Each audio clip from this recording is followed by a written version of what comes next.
Hi everyone, आप सभी का स्वागत है। आज के इस सेशंस के अंतर्गत एक महत्वपूर्ण जानकारी के साथ हम आपके साथ चर्चा करेंगे।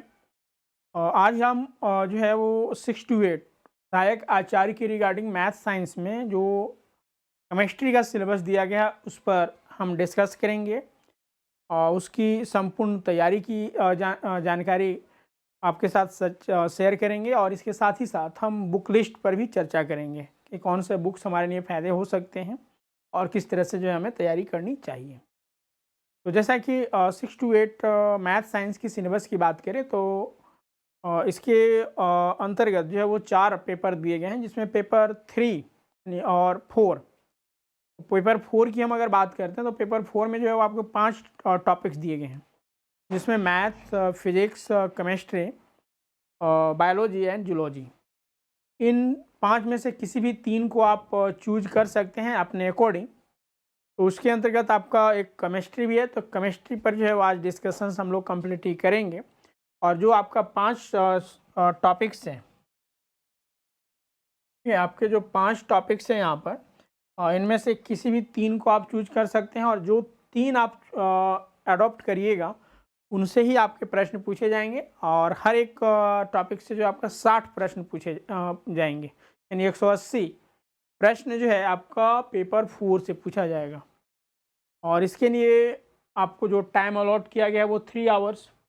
बाकी जो पेपर 1, पेपर 2 और पेपर 3 है उनके लिए 2 आवर्स आपको अलॉट किए गए हैं और वहाँ से आपका 100 प्रश्न होंगे। पेपर 1 जो है वो आपका क्वालिफाइंग नेचर्स का है, ये आपका क्वालिफाइंग नेचर्स का है, जिसमें 33% मार्क्स आपको लाना अनिवार्य है। वहीं अगर हम बात करते हैं पेपर 2, पेपर 3 और पेपर 4, तो इनमें भी आपको पास होने के लिए 33 मार्क्स की आवश्यकता है। लेकिन ये जो भी मार्क्स आप लाते हैं इन तीनों में, और इसी से जो है आपका मेरिट बनेगा। ये मेरिट जो है वो आपका इसी से बनेगा। और यहाँ पर एक अहम महत्वपूर्ण बात कि इन पेपरों में जो है वो निगेटिव मार्किंग नहीं है, नॉन निगेटिव मार्किंग।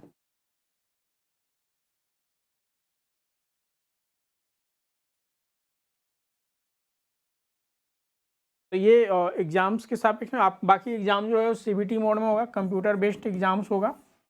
अब हमारा जो रसायन विज्ञान है, यानी फिजिक्स, केमिस्ट्री है, ठीक है। केमिस्ट्री के क्या क्या टॉपिक्स दिए गए हैं, देखिए हम अगर यहाँ पर जितने भी सब्जेक्ट्स दिए गए हैं, अगर इनके हम कंपैरिजन देखें तो केमिस्ट्री का जो है वो सिलेबस थोड़ी सी जो है वो भास्ट है, क्योंकि इसमें ऑर्गेनिक और इनऑर्गेनिक दोनों को समराइज कर दिया है। अब क्या सिलेबस है उस पर आते हैं, डिस्कस करते हैं। देखिए केमिस्ट्री, इसके अंतर्गत आपका पार्ट 1 में इनऑर्गेनिक को रखा है और पार्ट 2 में ऑर्गेनिक। ठीक है, कार्बन एंड इट्स कंपाउंड्स को जो है ऑर्गेनिक में रहते हैं, और जो कंपाउंड कार्बन के बिना बना हुआ होता है उसे हम और इनऑर्गेनिक में रखते हैं। इनऑर्गेनिक के अंतर्गत हमें एटॉमिक स्ट्रक्चर्स, जिसमें fundamental particles of matter, atomic models, Rutherford's, Hund's rules, Pauli exclusion principle, ये आपको यहाँ पर देखना है।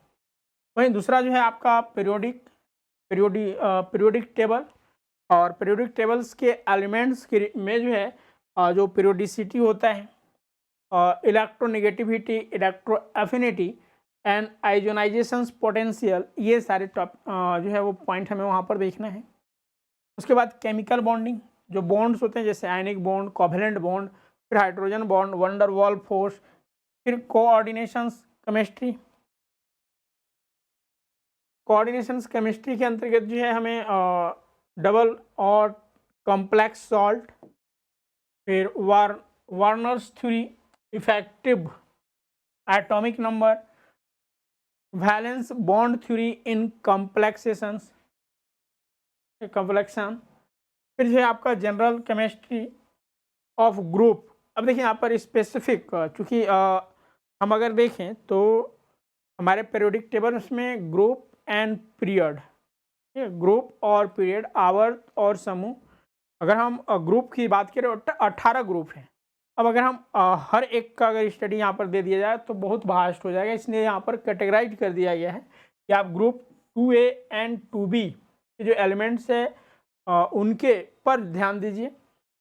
तो यहाँ पर इसके अंतर्गत जो है वो सिल्वर, ब्रॉन, फास्फोरस, और क्रोमियम, इस पर जो है वो हमें विस्तार से जानकारी प्राप्त करना है। उसके बाद जो है preparations, property, structure, use of the following compounds, जिनमें जो कंपाउंड्स पर यहाँ पर विचार करना है उसमें है आपका hydrogens, peroxides, ozone, hydrogenise, hydroxylamine acid and potassium permanganates. 7 में ए के अंतर्गत रखा है different theories of salt and bases, यानी सॉल्ट और सॉल्ट नहीं, acid and base, hard and soft acid, reaction in liquid NH3। दूसरे में principle involves in the separations of cations और solubility product, common ion effect. और 8वां जो topics है वो है preparations, property, bonding and application of अल्काइल्स and aryls of lithium and SN, ठीक है, LiN-SN का। तो ये यहाँ पर इनऑर्गेनिक के अंतर्गत दिया गया है। वहीं अगर हम ऑर्गेनिक के अंतर्गत देखें,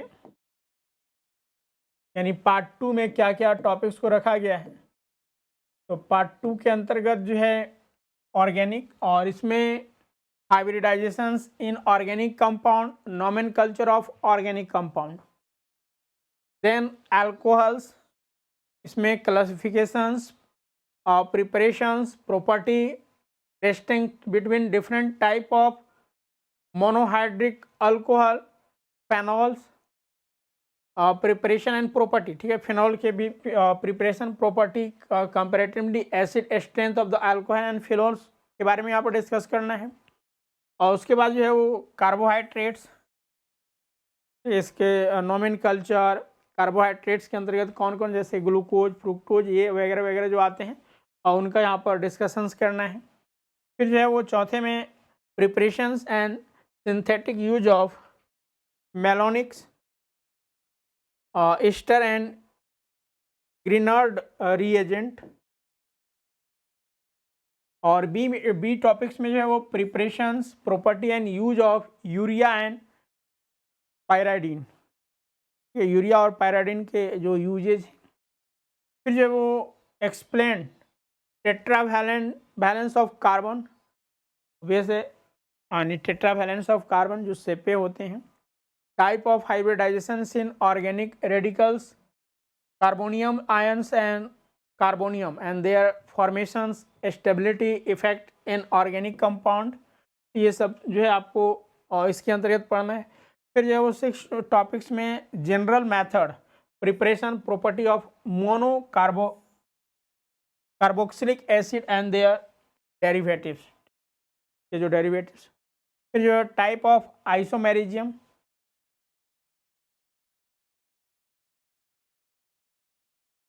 ये टाइप ऑफ आइसोमेरिज्म, तो इसमें ऑप्टिकल, जियोमेट्रिकल एंड कन्फॉर्मेशनल तथा टाउटोमेरिज्म, आइसोमेरिज्म के अंतर्गत ये सारे देखने हैं हमें। और अगला है सिंथेटिक पॉलीमर्स, जो भी सिंथेटिक पॉलीमर्स है उसका एडिशनल पॉलीमराइजेशंस, फ्री रेडिकल विनाइल्स, पॉलीमराइजेशंस, कंडेंसेशंस, पॉलीमराइजेशंस, पॉलिस्टर, पॉलीमाइड्स, ये सब देखना है। फिर जो है वो इसमें बी टॉपिक जो है वो है soap and synthetic detergent, colour and constitutions of dye तथा their synthetics, oil and fat. ये यहाँ पर जो है आपका ऑर्गेनिक के अंतर्गत टॉपिक्स दिए गए हैं। तो यहाँ पर जो हमने ऑर्गेनिक और इनऑर्गेनिक के अंतर्गत सिलेबस देखा, तो ये अगर देखा जाए तो अन्य जो आपका 4 जो सब्जेक्ट्स थे पहले, और जिसमें कि हम मैथ्स, फिजिक्स, बॉटनी और जूलॉजी, उसके सापेक्ष में देखी थी थोड़ी सी जो है ये इसका सिलेबस ज़्यादा है, लेकिन यहाँ पर घबराने की कोई ज़रूरत नहीं है, क्योंकि इन टॉपिक्स को अगर हम देखें तो जो हमारा बेसिक मैथ्स होता है एनसीईआरटी बेसिक किताब जो है वो एनसीईआरटी का 11th एंड 12th वो तो हमारा बेसिक यहाँ पर दे देगा। इसके अलावा हमें और ग्रेजुएशंस लेवल्स के जो फर्स्ट ईयर और सेकेंड ईयर के बुक्स हैं उनके उनके थ्रू भी जो है हम इसको काफ़ी इम्प्रूव कर सकते हैं। हम अगर बुक लिस्ट की बात करें तो 11-12 का NCERT plus first year and second years के जो स्पेसिफिक बुक हर एक राइटर्स के जो बुक्स आते हैं वो आपके लिए बेनिफिट्स होगा। तो आप समझ सकते हैं कि एनसीईआरटी और अगर हम बात करें ग्रेजुएट लेवल के फर्स्ट ईयर और सेकेंड ईयर का हर एक अलग अलग बुक्स आते हैं। तो अब हमें उन सारे चीज़ों को समराइज्ड वे में जो है वो पढ़ना है, क्योंकि ये अपने आप में एक बहुत बड़ा और कुरियस टाइप्स के कह सकते हैं कि और सिलेबस हो जाता है। तो इतने कम समय में जो है आपको एक अच्छे गाइडलाइंस की यहाँ पर आवश्यकता हो जाती है। तो उस सापेक्ष में या तो आप बुक्स को अगर प्लूली भी देखते हैं तो आप के लिए जो है वो टाइम्स उस पर बहुत ज़्यादा देना होगा। तो उन समराइज्ड वे में जो है हमारे संस्था के द्वारा इसकी तैयारी कराई जा रही है। आप इन कोर्सेस में इनरोल्स करके एक सही वे में, ठीक है, और समराइज्ड वे में जिसमें कि कोई भी टॉपिक छूटे नहीं और जो इम्पोर्टेंट तथ्य है उसके साथ जो है आपको ये तैयारी करवाई जाएगी। तो आप इन कोर्सेस में ज्वाइन कर सकते हैं। बाकी अगर कोई क्वेरी होगा तो आप पूछ सकते हैं। चलिए अब सबसे अहम बात पर कि जो कोर्स फ़ी है वो कितना पड़ेगा इस रिगार्डिंग। तो देखिए मैथ साइंस के रिगार्डिंग जो आपके कोर्सेस हैं इसमें पेपर 3 और पेपर 4 में जो आप 3 सब्जेक्ट्स लीजिएगा तो उसके रिगार्डिंग जो अभी ऑफ़र फ़ी पड़ रहा है वो 6,500। मैथ साइंस का जो है वो 6,500 अभी ऑफ़र फ़ी पड़ रहे हैं। इनमें इनरोल्स करने के लिए स्वरूप लर्निंग ऐप गूगल प्ले से डाउनलोड करके या फिर आपके इस वीडियो के डिस्क्रिप्शन बॉक्स में जो है वो लिंक दिया गया, वहाँ से भी आप डाउनलोड करके स्टोर में जाइए। स्टोर में जाने के बाद जो है आप कोर्सेज परचेज कर सकते हैं, या फिर आपके स्क्रीन पर जो नंबर दिख रहा है इन नंबर पर कांटेक्ट करें या फिर आप व्हाट्सएप करें, अपना डिटेल्स भेजें और आपके पेमेंट्स करने के उपरांत जो है आपको कोर्स में ऐड कर दिया जाता है। ये सिंपल सा प्रोसेस है। तो आज के सेशंस में इतना ही। बाकी जो अब तक चैनल्स को सब्सक्राइब नहीं किए हैं सब्सक्राइब कर लें, बेल आइकन को दबा दें ताकि आने वाले क्लास का नोटिफिकेशंस आपको मिलता रहे। Thank you all of you.